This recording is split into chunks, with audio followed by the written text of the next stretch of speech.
Fame तब dangerous है when you're trying to hold on to it, you know, or it becomes everything to you, and that's not right. I think it cannot be everything. Radio Nasha.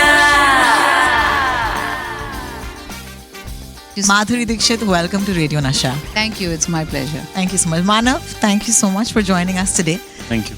I must say that ये show जो है इसका इंतज़ार हर एक माधुरी fan कर रहा था. I want to take you back आपके डेब्यू, you know, पे. You can tell me उस डेब्यू में, you know, और इस डेब्यू में क्या फ़र्क है?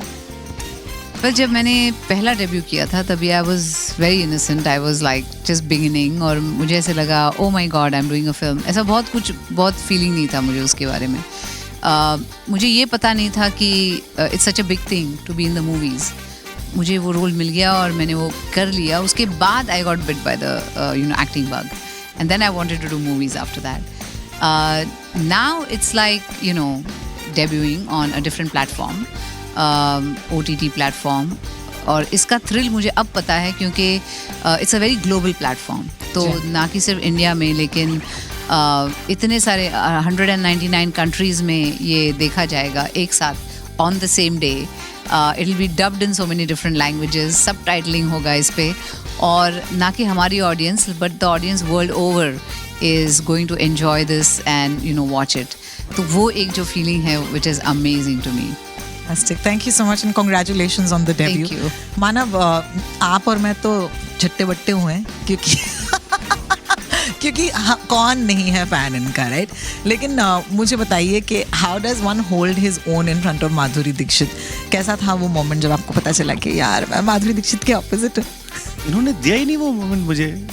ये इन्होंने आके नॉर्मली बात की, नॉर्मली मेरे फालतू जोकों पे हंसा उन्होंने. बढ़िया. मैंने कहा ये तो मतलब इजी हो रहा है, ये वैसा हो नहीं रहा जैसे मैंने सोचा था. हमारे पास जितना भी समय था और जितने भी सीन्स थे हमारे, वो एक तरीके से काम करना ज़रूरी थे. एंड ह्यूज अपॉर्चुनिटी थी मेरे लिए, ह्यूज अपॉर्चुनिटी है इतने इंटरेस्टिंग शो में इतना कॉम्प्लेक्स रोल करना. सो आई वॉज काफ़ी वो एक होता है कि घोड़े की तरह आप एक जगह देख रहे हो और भाग रहे हो. Make sure that you crack it and crack it correctly. What a nuanced performance, I must tell you that. So it's a tough one, and आपको भी मैं क्या कहूँ आपको, मैं तो हमने तो आप मुस्कुराना सीखा है आपसे. It's true, you know, because when you used to smile, you're like, नहीं यार माधुरी दीक्षित जैसे स्माइल नहीं आ रही है. So you know you have the ability to light up rooms wherever you walk in, and it's a grace, and you know that you're blessed with it. But at the same time मैं जानती हूँ कि ये character बहुत ही interesting है क्योंकि as someone who's seen it all, you know, and आपके लिए भी ये काफ़ी इंटरेस्टिंग होगा क्योंकि at the end of the day family का सपोर्ट होना बहुत ज़रूरी है. और ये at the end of the day this show is about not the fame but what it does to a family. तो मुझे बताइए, मेरी ऑडियंस को बताइए कि टू बी माधुरी दीक्षित या फिर टू बी अनामिका, फैमिली का सपोर्ट कितना ज़रूरी है? वेल ऑफ कोर्स ज़रूरी है क्योंकि जब तक आपको एनकरेजमेंट नहीं मिलती, जब तक आपको वो सपोर्ट नहीं मिलता, आप वो नहीं कर पाते जो आप करना चाह रहे हैं. जी. फिर तो बहुत it's a big fight to get anything done. I am fortunate कि जो मेरी लाइफ है उसमें मुझे हमेशा ही सपोर्ट मिला है from my husband, from my parents, from my parents in laws, from my whole family. They always you know are ready to help me. अगर कुछ भी मुझे हेल्प चाहिए वो कहेंगे don't worry about it, you just leave this at home, you go, you do what you do. तो that is very important and I just wish every woman gets that in this world, you know. लेकिन with Anamika it's a very different story. बिल्कुल. क्योंकि support तो है लेकिन is this what she wanted to do with her life, you know, that is the biggest question. और तो कहीं ना कहीं वो ऐसे एक घुटन सी फील करती रहती है all the time. Her relationship with her children is very beautiful, but there are so many things that she has to solve for them. जो हस्बैंड के साथ रिलेशनशिप है वो अलग है. तो it's a dysfunctional family basically and that's what she is dealing with all the time. And that's at some points when I was watching the show मैंने कहा as Madhuri Dixit, you know, कभी-कभी आपका मन किया कि अनामिका को बोले कि कैसी जिंदगी जीनी चाहिए. हाँ, लेकिन you know not everybody is feels that secure in life. जी. बहुत से लोग हैं जो इनसिक्योरिटी होती है जिनको, और जब इनसिक्योरिटी होती है तब बहुत से प्रॉब्लम्स आने लगते हैं, you know. So that is what Anamika is actually feeling. She has a lot of love for everyone, लेकिन उससे ऐसा फील होता है कि मैंने सबके लिए सब कुछ किया, you know, always thought of others, लेकिन कभी अपने बारे में नहीं सोचा. तो जिंदगी में एक बार मैं कुछ अपने लिए करना चाहती हूँ. That's always. जिंदगी में एक बार अगर अपने लिए कुछ करना चाहिए आज, तो क्या होगा वो? कुछ करती हूँ अपने लिए जिंदगी में.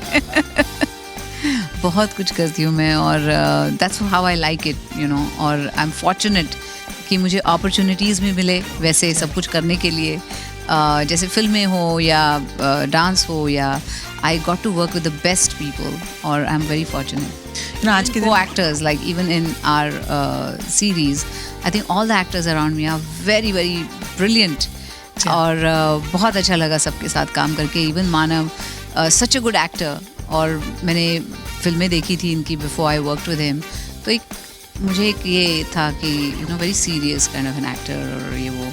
But when I met him, I was pleasantly surprised that he is someone who laughs a lot and, you know, who jokes around, and it's just wonderful, you know, to work with people like that. Absolutely. Manav, hardest side of fame game का जो दूसरा side होता है, आपने क्या सीखा है? क्या हार्ड होता है? और क्या इनसे कोई बात की है कि आपने ये कैसे मैनेज किया, कैसे हैंडल किया? Because you are in a beautiful position, ये मौका हर किसी को नहीं मिलता. पहले तो मुझे ऐसा लगता है कि फेम आप कंसीव कैसे करते हो, फेम उस पर ज़्यादा डिपेंड करता है. And how comfortable you are with the whole idea of whether you think that you deserve it, whether you have this complex that you deserve more but you are always getting less. You know, fame को handle करने के बड़े तरीके होते हैं. At times people are very very chill about whatever they are getting. So वो आपके attitude के ऊपर है. और दूसरा, मैं इनसे हमेशा पूछता रहता हूँ कि इतने सारे कॉम्प्लीमेंट जब आपको मिलते हैं लगातार, आप उसे हैंडल कैसे करती हैं आपके? क्योंकि मुझे कुछ समझ नहीं आता. अगर कोई मेरी तारीफ करे, मैं हमेशा टॉपिक चेंज कर देता हूँ. और आज दिन कैसा है, कैसा अच्छा लग रहा है, क्या हो रहा है, मतलब because I don't know how to handle it. But I think that is the one thing I always कि यार, आप जो आता है आपको इतने कॉम्प्लीमेंट देता है, इतनी वो करता है, which of course you deserve every bit of it, but still कैसे. And I always say graciously. Hard side of fame आपके लिए, और कभी ऐसा होना, लेकिन hard side of fame, I think fame तब डेंजरस है when you're trying to hold on to it, you know, or it becomes everything to you, and that's not right. I think it cannot be everything. There's a life you have to lead. There's a life and there's fame, you know. तो जो अपनी जिंदगी है वो जिए. आप जो करते हैं, whether it's your performances or dance, जो भी आप करते हैं अपनी ज़िंदगी में, वो do that to the best of your abilities, and fame will follow you, you know, it'll come to you. So don't try to chase it, it'll come to you. Just wanted to say thank you so much मुझे अपना वक्त देने के लिए, and for coming on the radio. ये बहुत खास है हम सब के लिए कि हमारी MD को हम देखने वाले हैं OTT पर. This is really really special, so thank you so much. Radio Nasha.